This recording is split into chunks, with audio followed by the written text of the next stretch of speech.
വരുന്നത് കോട്ടയം ഏറ്റുമാനൂരിൽ നിന്നാണ്. തെള്ളകത്ത് പെട്ടിക്കടയിലെ സംഘർഷം പരിഹരിക്കാൻ ഇടപെട്ട പോലീസ് ഉദ്യോഗസ്ഥന് ദാരുണാന്ത്യം. കോട്ടയം വെസ്റ്റ് പോലീസ് സ്റ്റേഷനിലെ സിവിൽ പോലീസ് ഓഫീസർ മാഞ്ഞൂർ സ്വദേശി ശ്യാം പ്രസാദാണ് മരിച്ചത്.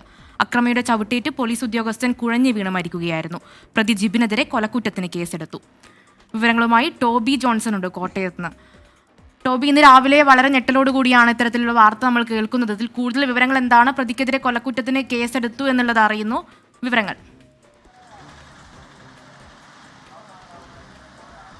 കൊലപാതക കുറ്റം ചുമത്തിയാണ് കേസ് ഏറ്റുമാനൂർ പോലീസ് അന്വേഷിച്ചുകൊണ്ടിരിക്കുന്നത്. എന്തായാലും വിശദമായിട്ടുള്ള അന്വേഷണത്തിലേക്ക് തന്നെയാണ് പോകുന്നത്. പോലീസ് പറയുന്നത് പ്രകാരമാണെങ്കിൽ എനിക്ക് പിന്നിൽ കാണുന്ന ഈ 2 കടകളിലാണ്, ഈ കടയ്ക്ക് മുന്നിലാണ് ഈ സംഭവം ഇന്നലെ രാത്രി ഏകദേശം 12 മണിക്ക് ശേഷം ഈ സംഭവം നടക്കുന്നത്. ഇവിടെ ഈ കടക്കാർ തമ്മിലുണ്ടായ ചില തർക്കങ്ങൾ, ഈ പ്രതിയുമായി ഈ കടയിലുള്ള 2 പേർ ഒരു തർക്കമുണ്ടായിരുന്നു.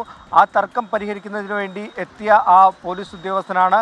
അദ്ദേഹം അവരോട് സംസാരിച്ചു കൊണ്ട് നിന്നപ്പോൾ ആ പ്രശ്നത്തിൽ ഉൾപ്പെട്ട ഒരാൾ ഈ പ്രതിയോട് പറഞ്ഞു, ഇതൊരു പോലീസ് ഉദ്യോഗസ്ഥനാണ്, ഈ പ്രശ്നം ഉണ്ടാക്കരുതെന്ന് പറഞ്ഞു. അങ്ങനെ ആ പ്രശ്നത്തിൽ ഇടപെടുമ്പോഴാണ് ഈ ഉദ്യോഗസ്ഥന് നേരെ ആ പ്രതി തിരിയുന്നത്. തുടർന്ന് അദ്ദേഹം നിലത്ത് വീഴുന്ന ഒരു സാഹചര്യമുണ്ടായി. അപ്പോൾ അദ്ദേഹത്തെ ചവിട്ടി പരിക്കേൽപ്പിച്ചുവെന്നും പോലീസ് പറയുന്നുണ്ട്. ഉടൻ തന്നെ ഇവിടെ എത്തിയ പെട്രോളിംഗ് സംഘം ഈ പ്രതിയെ ഓടിച്ചിട്ട് പിടികൂടുന്നുണ്ട്. എന്നാൽ ആ സമയത്ത് ഇവിടെ ഉണ്ടായിരുന്ന ഈ CPO ശ്യാം പ്രസാദ് കുഴഞ്ഞു വീഴുകയായിരുന്നു. തുടർന്ന് തൊട്ടടുത്തുള്ള ഏകദേശം ഒരു 10-15 മീറ്റർ മാത്രമേ ഉള്ളൂ തൊട്ടടുത്തുള്ള കാരിത്താസ് ആശുപത്രിയിലേക്ക് അദ്ദേഹത്തെ പ്രവേശിപ്പിച്ചു. പക്ഷേ ജീവൻ രക്ഷിക്കാനായില്ല. എന്തായാലും വിശദമായിട്ടുള്ള അന്വേഷണത്തിലേക്ക് തന്നെ പോലീസ് കടന്നിരിക്കുന്നു. അല്പസമയത്തിനുള്ളിൽ തന്നെ തെളിവെടുപ്പടക്കം നടത്തുമെന്നാണ് അറിയാൻ സാധിക്കുന്നത്. അതേസമയം തന്നെ ഈ അന്തരിച്ച പോലീസ് ഉദ്യോഗസ്ഥൻ്റെ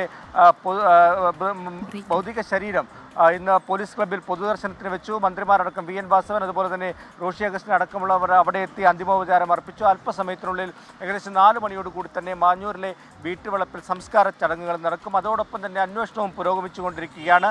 ഈ പ്രതിയെ ആശുപത്രിയിൽ വൈദ്യപരിശോധന നടത്തും. അതിനുശേഷം തെളിവെടുപ്പ് കൂടി പൂർത്തിയാക്കി ഇന്ന് തന്നെ കോടതിയിൽ ഹാജരാക്കിയേക്കുമെന്നുള്ള വിവരമാണ്. പ്രതിയുടെ ബാക്ക്ഗ്രൗണ്ട് എങ്ങനെയാണ്? മുൻപും ക്രിമിനൽ പശ്ചാത്തലമുള്ള ഒരാളാണോ ഇയാൾ?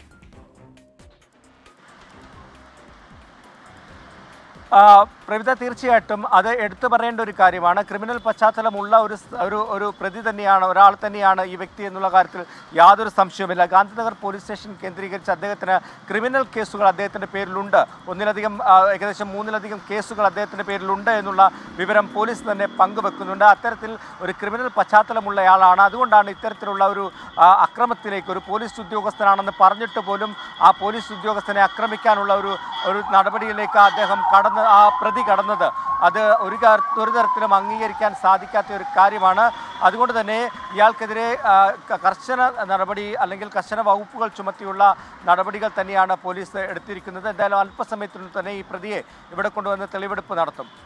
ശരി, ടോബി ജോൺസണാണ് വിവരങ്ങൾ നൽകിയത്. ഞാൻ ആലോചിക്കായിരുന്നു, ഈ സംഭവം നടന്ന തൊട്ടടുത്താണ് ആശുപത്രി, അതായത് നടന്നു പോകാവുന്ന ദൂരത്തിലാണ്. എന്നിട്ട് അദ്ദേഹത്തെ ആശുപത്രിയിൽ എത്തിച്ചിട്ട് പോലും ജീവൻ രക്ഷിക്കാനായില്ല. അപ്പോൾ എന്തൊരു ആക്രമണമാണ് അവിടെ ഉണ്ടായിട്ടുണ്ടാവുക എന്നുള്ളതാണ് ആലോചിച്ചത്.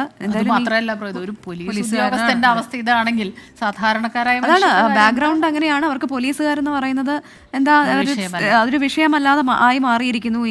ഈ കുട്ടികൾ പ്രത്യേകിച്ച് ഇപ്പോഴുള്ള ആ ഒരു തലമുറയോടുകൂടി പറയേണ്ടിയിരിക്കുന്നു എന്ന് തോന്നുന്നു. കാരണം ഇത്തരത്തിലുള്ള കുറ്റകൃത്യങ്ങളിലേക്കൊക്കെ ഏർപ്പെടുമ്പോൾ അത് കുഴപ്പമില്ല എന്നുള്ള ഒരു തരത്തിലേക്കൊക്കെ എത്തുന്നുണ്ട്. ഞാനിപ്പം കുട്ടികളുടെ കാര്യം പറയും, ഇപ്പം ഇയാൾ കുട്ടിയല്ല, പക്ഷെ നമ്മൾ കൂടുതൽ കുട്ടികൾ ഈ കുറ്റകൃത്യത്തിലേക്കൊക്കെ കടക്കുന്ന കഴിഞ്ഞ ദിവസങ്ങളിലൊക്കെ കണ്ടിരുന്നു. അപ്പോൾ ഇതൊക്കെ കണ്ടൊരു ഇൻസ്പിറേഷൻ ആവരുത് എന്നുള്ളതാണ്. നമ്മൾ മറ്റേ കാര്യം കൂടി, ലഹരി കൂടുതൽ ഉപയോഗിക്കുന്നു എന്നുള്ളത് ഒരു വലിയ പ്രശ്നം കൂടിയാണ്. ഇത്തരം ഈ കുറ്റവാസനയിലേക്ക് അല്ലെങ്കിൽ അക്രമവാസനയിലേക്ക് പോകുന്നതിന് ലഹരിയും ഒരു വലിയ കാരണമാകുന്നുണ്ട്.